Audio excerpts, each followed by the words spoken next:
Shalom, shalom, shalom à vous. Que Dieu vous bénisse, que Dieu vous accorde sa grâce, qu'il vous donne de vivre et d'expérimenter, de contempler, qu'il met en vous toujours le vouloir le faire. Ce soir, nous allons partager un enseignement tiré du livre de Proverbes, chapitre 4, à partir du verset 23. Nous allons lire la parole de Dieu. Garde ton cœur plus que toute autre chose, car c'est de lui viennent les sources de la vie.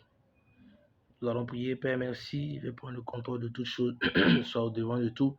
Règne et parle à travers cette parole à notre esprit afin que nous puissions grandir.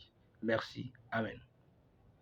Bien-aimé, l'auteur nous dit ici de garder notre cœur, oui, contre plus que toute autre chose. Vous savez, le cœur est l'une des choses les plus importantes qui nous donne de vivre et d'entrer dans une grâce.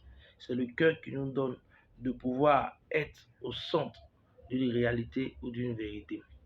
Mon thème de ce soir est le suivant, le pouvoir du cœur. Vous savez, le cœur a un pouvoir qu'il émet. C'est le cœur qui nous donne de vraiment exprimer ou accomplir ou faire une chose que nous ressentons au plus profond intérieur de nous. Voilà pourquoi la Bible nous dit que nous devons tuer notre vieil homme. Le vieil homme, c'est ce que le cœur murmure, c'est ce que le cœur conçoit, que le cœur produit.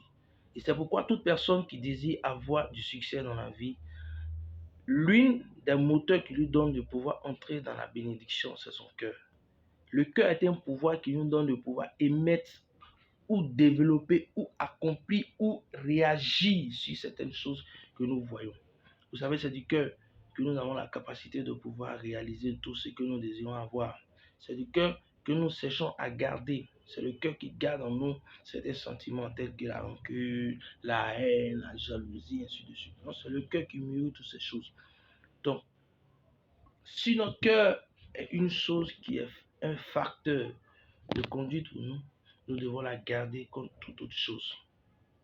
Parce que c'est le cœur qui est cette chose-là qui développe notre nature. C'est par le cœur que nous arrivons à voir ou accomplir certaines choses. Parce que c'est du cœur que nous avons la conviction, c'est du cœur que nous avons la sensation, c'est du cœur que nous avons la maîtrise. Si en notre cœur, il y a des ingrédients qui traînent en nous empêchant de pouvoir réussir, nous devons les bannir de notre cœur. Parce que le pouvoir du cœur est celle-là qui reflète et qui donne ta nature. Si tu dois être quelqu'un, c'est ton cœur qui conçoit. Tu devais réaliser quelque chose. Ton cœur est cette chose qui conçoit. Et elle donne à ton esprit de pouvoir la développer. Elle donne à ton esprit de pouvoir la matérialiser. C'est pourquoi nous allons voir que c'est du cœur que nous ressentons l'amour. Donc, bien aimé, le pouvoir du cœur est une chose que nous devons toujours la garder.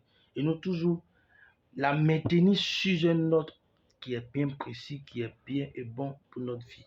Nous ne devons pas garder notre cœur sur des choses éphémères, mais nous devons apporter notre cœur sur ce qui est positif.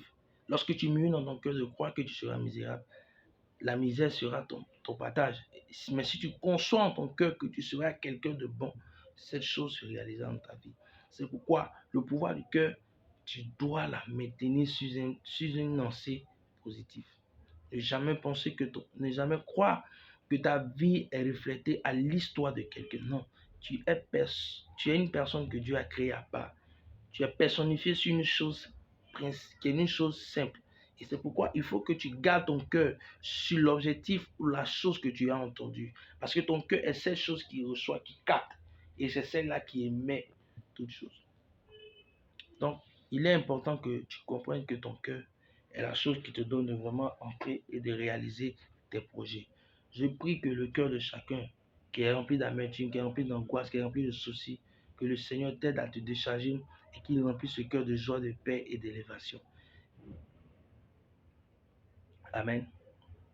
Il est écrit dans le livre d'Ézéchiel, la parole de Dieu dit que je changerai leur cœur de pierre en cœur de chair. C'est pourquoi il faut avoir en toi un cœur libre. Il ne faut jamais garder en toi certains facteurs qui pourront détruire ta nature. Parce que toutefois que tu seras en train de voir en toi la sensation de toujours ne pas pardonner, ne jamais avoir la sensation de ne pas pardonner, je crois que Dieu qui est dans les cieux ne te pardonnera pas. Voici pourquoi le Seigneur a dit, il m'adore de leur lèvres, mais leur cœur est éloigné de moi. C'est pourquoi tu peux adorer Dieu aux yeux des gens. Tu peux adorer Dieu aux yeux des personnes, mais Dieu connaît l'état de ton cœur. Voici pourquoi quand Samuel devait consacrer le fils aîné d'Isaïe, Dieu a dit non, ne regarde pas son apparence, mais regarde à son cœur. Vous voyez. Et c'est pourquoi toute personne qui désire entrer dans une royauté doit avoir un cœur bon. C'est très important. Tu ne peux pas entrer dans une royauté sans avoir un cœur fertile à Dieu. Et c'est pourquoi je veux dire à quelqu'un que ton cœur doit être la cible, doit être la chose que tu dois chercher à contrôler. Tu dois avoir ce cœur net, prompt et adorable à Dieu.